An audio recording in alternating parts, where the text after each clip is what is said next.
In this video, I will share with you how did I earn 100,000 pesos in just 2 months doing freelancing.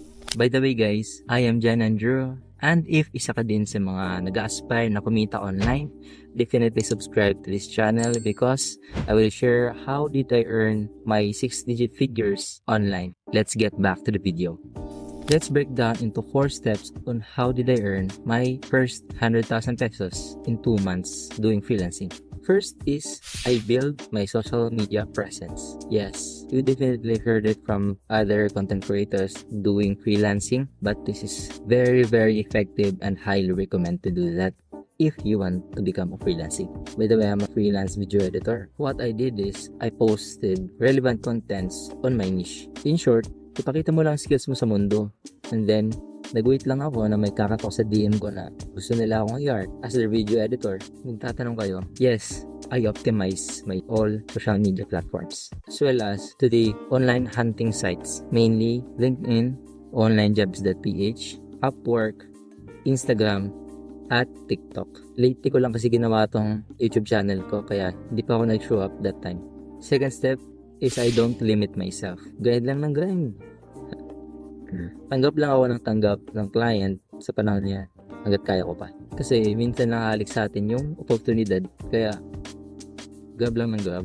In span of 2 months, nakuha kong pagsabay ng 4 na client nang sabay-sabay. Buti na lang, they are all project based, so they can control what time I want to work. Kung sisipagin ako sa umaga, gagawin ko lahat ng project ng isang client, and then the rest of the day, isisingit-singit ko na lang kung saan ko tapusin yung mga project sa iba kong clients. But hassle pa din kasi I am still a college student.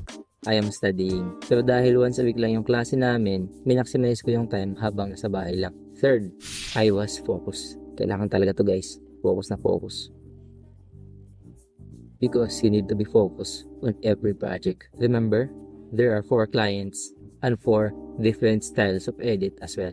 So I need this lock-in mindset para matapos ko at masatisfy ko yung client.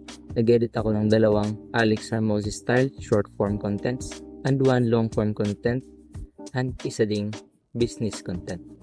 If hindi ako focus, I probably mess up. Fourth, time management. I also keep in mind my activities in school. What I did is, tuwing pagbukas ko ng computer, nagsasagot agad ako ng mga assignments at nakakatapos ako ng at least 2 assignments na pinakamalapit ng deadline. At dahil may routine ako, nagagawa ko siya every single day kaya walang nakakalagpas at sawa ng Diyos, pasado pa din. Then nagsiset ako ng oras na ilalaan ko bawat client's project. Basically, ginagawa ko, naglalaan ako ng 3 to 4 hours every client yung binibigyan ko ng attention. Kasama na dyan ang expected revisions. Bonus na lang kapag nabingo ko ng first draft at walang revision si client, which is nagagawa ko naman sa isa kong client, kaya hindi hassle, bawas oras. To sum it up, may 2 akong clients na Pilipino locally.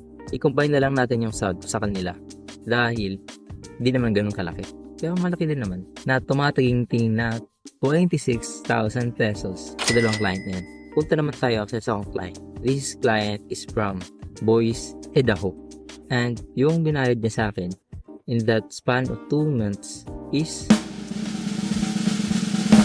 49,000 pesos. And sa isang client ko naman, which is from Netherlands, ang napasahod nila sa akin that time was 50,000 pesos, more or less, or 1,000 US dollars. Convert nyo na lang. Total of 125,000 pesos. If may mga katanungan kayo, type nyo lang sa comment section below. Antay kong sasagutin. Maybe gawan ko na content para mas mag-guide kita. Remember, you are wasting your time, brother. Peace.